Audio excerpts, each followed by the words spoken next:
Welcome, everybody. Mike Martinez here, and today I have the pleasure and honor to interview one of the people I consider a living legend in the network marketing industry and in the training industry, Mr. Rob Fore. For those of you that don't know Mr. Rob Fore, I highly encourage that you get to know the man. He's the number 2 all-time earner in MLSP, but not only that, guys, he's also a top earner in several other companies, which by itself, that in and of itself is an amazing feat. So I'm ecstatic about having Mr. Fore on the line with me today and being able to dig into his brain and get some information from him. Mr. Fore, are you there? I am, Mike, and hey, thanks so much for that introduction. I had to look around and go, who the heck is he talking about? Well, that's very modest of you, but you've created some outstanding results, and that's something that a lot of people would like to understand how you actually accomplish those things. So let's kind of bring it back a little. How did you get started in the industry?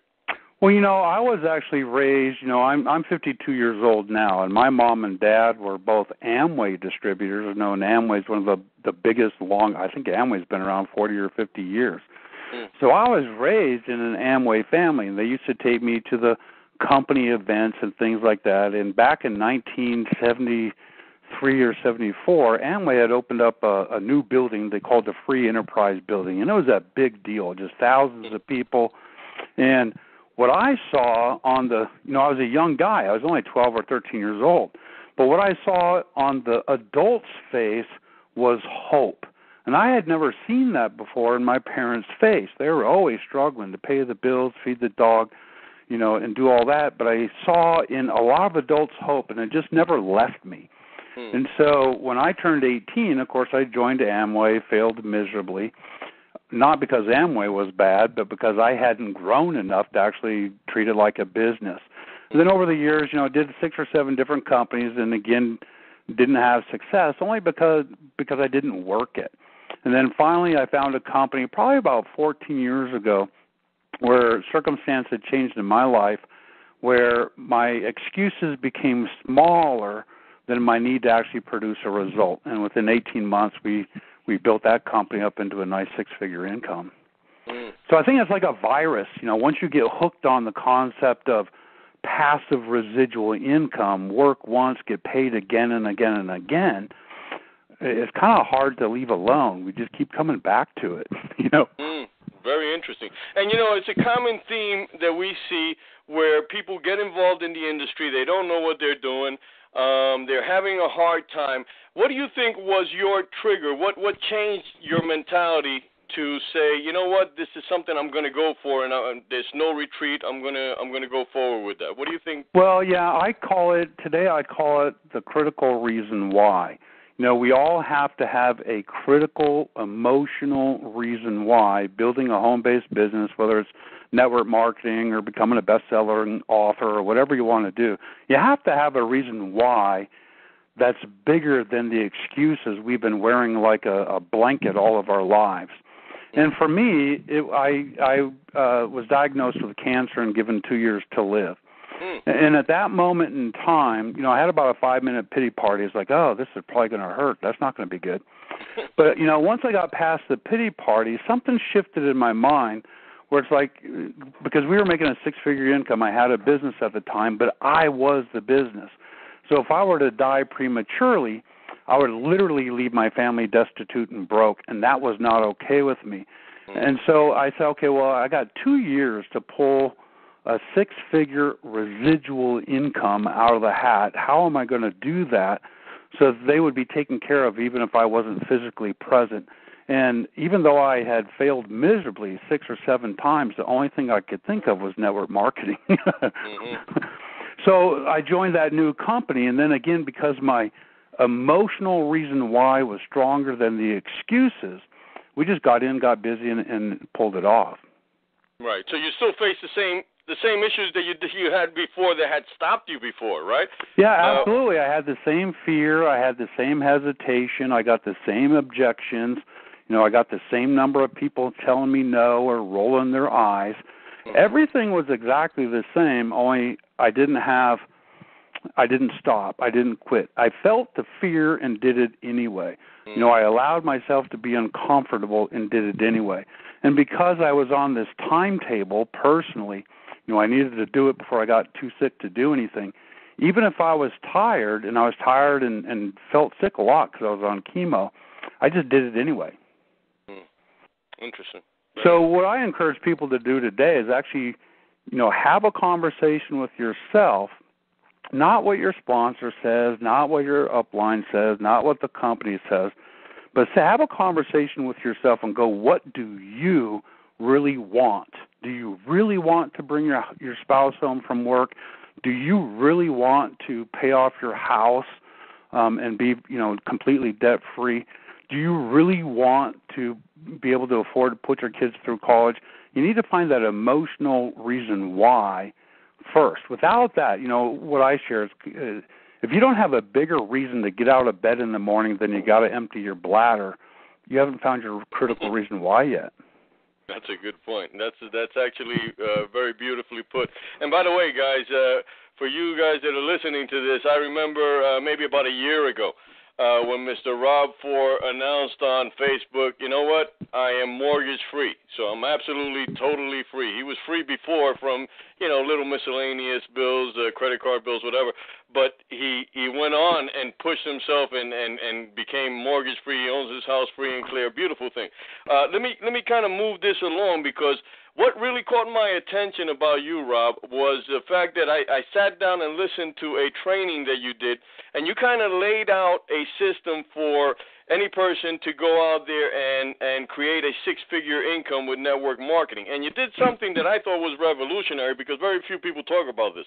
You kind of stated what you need to do if you want to create a six-figure income is find 100 personally sponsored recruits that you bring into your company, right?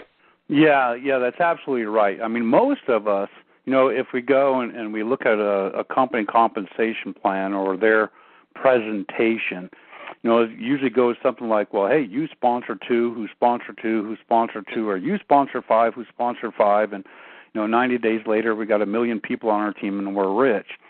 Well, one of the things I had learned that the easiest way to produce the result you want is to find somebody already who has done it and simply copy them. And so when I really got serious, I interviewed top income earners and top producers in multiple companies, and they all basically said the same thing.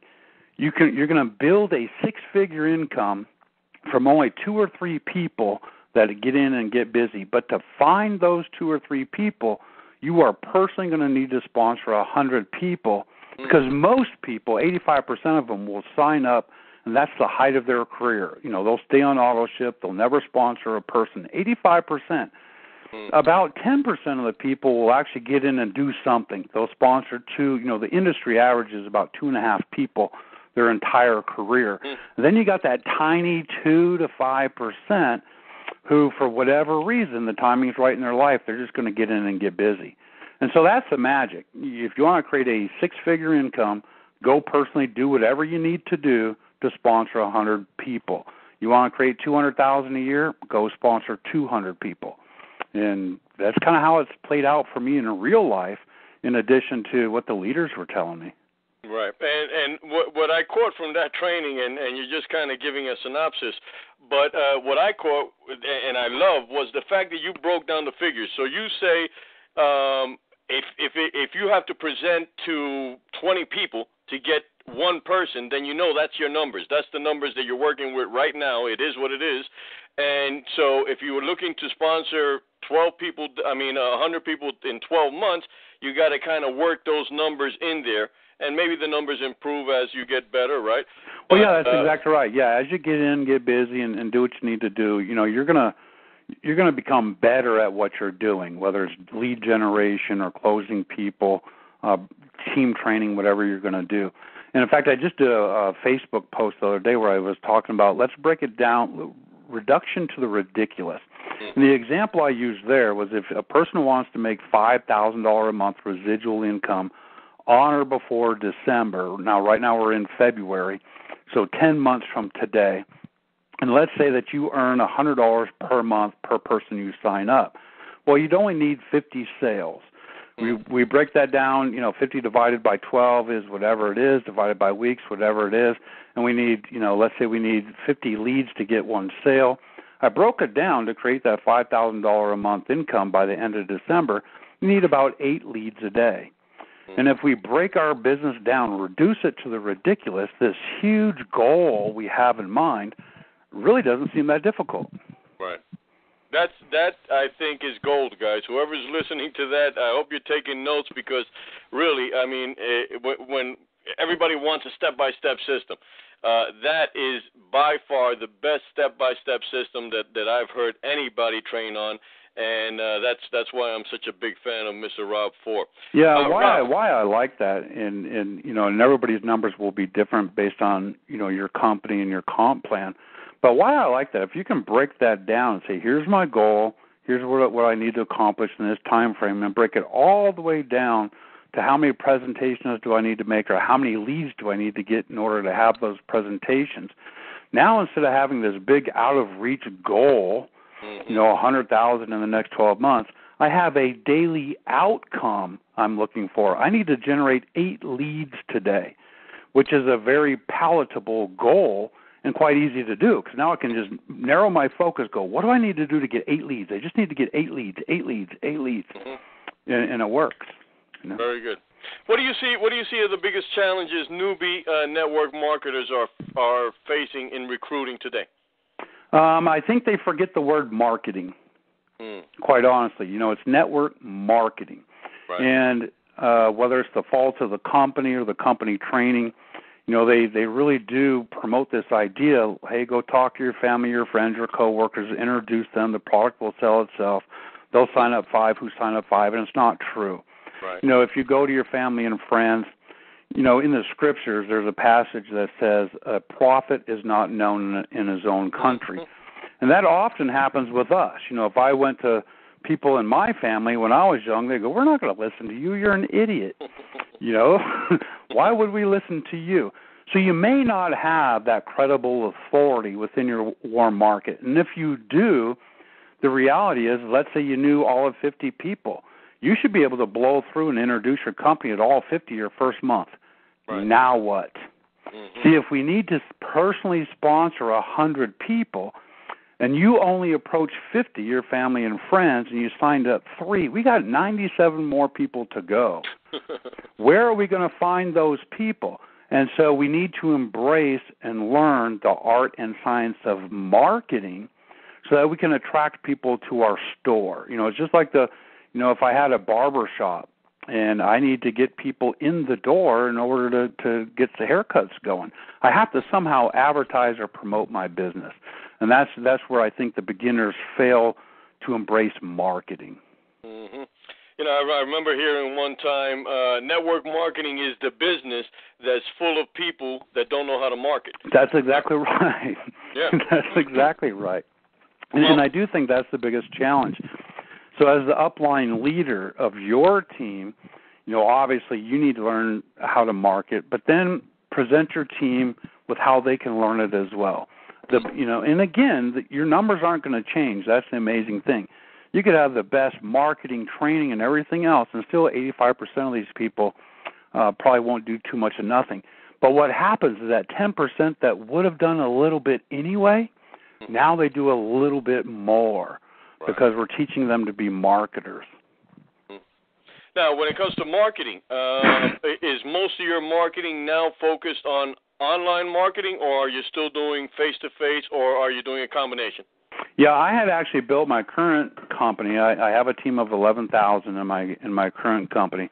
I had built it to about 6,000 people over a 4-year period of time by personally sponsoring about 200 people, and I had done that all face-to-face, buying leads, picking up the telephone, telephone prospecting, and doing all that. And then probably 2.5 years ago, I started to embrace the Internet. And since then, we've almost doubled it. We went from 6,000 to 11,000. And in the last 2.5 years, strictly from Internet marketing, I've personally sponsored over 1,000 people. Outstanding. I mean, those numbers are just the 200 numbers, the 200 that you sponsored offline. That's absolutely amazing. And, you know, it took definitely some dedication from you, because I know what it is to sit in the phone and call leads and stuff like that. Tremendous amount of rejection, tremendous amount of hang-ups and people being rude and stuff like that, and just continuing on to do that. And I don't know if you've faced that. I know I've faced it's horrible. I used to have to play games just to get myself in the mood. You know, I went to there's a trainer out there, Danny Johnson, who, you know, became a multimillionaire in the network marketing arena when she was young. Now she's a trainer. But I've been to a couple of her trainings. She said, you got to get into this power prospecting mode, and here's how I do it. And she comes out on stage wearing a tiara and 6-inch stiletto heels. Wow. Well, I went and I bought myself a tiara, and I went and I bought myself some 6-inch heels. And I did the heels one time. I figured out that's not cool. And I would just play with myself to get in, you know, so it wouldn't be so hard mentally. Right. And I think that's one of the big things is people should take a look at marketing methods. Some people like phone prospecting. Some people like to have house meetings and break out the crackers and cheese. Other people like to do blogging or YouTube videos. And I think early on what people should do is study marketing methods, the 6 or 8 different ways people are having success, and find the way that makes the most sense for you based on your time, your talent, your budget, once you get past the learning curve. Because if you're not comfortable doing it, you won't do it for an extended period of time. Absolutely. And it's not a cookie-cutter system that you can say, this is what's working, and it's a generalized thing or it's a universal thing. It's going to work for you. Everybody's got a different attitude. Yeah, everybody's going to be different. You know, I get most of my leads today from blogging and getting my content to rank on the search engines. Well, if you flunked English and you haven't, and you're 50 years old and you haven't written since high school, your blogging efforts will probably suck. Right. You know, so you might not have the same success that I would have because I've mastered that skill. Mm-hmm. Very good, Rob. Listen, I think we're going to end it here, and I'm going to ask you for some closing statements. But again, guys, I'm putting Mr. Rob's contact information on this video, and feel free. Is that all right, Mr. Rob?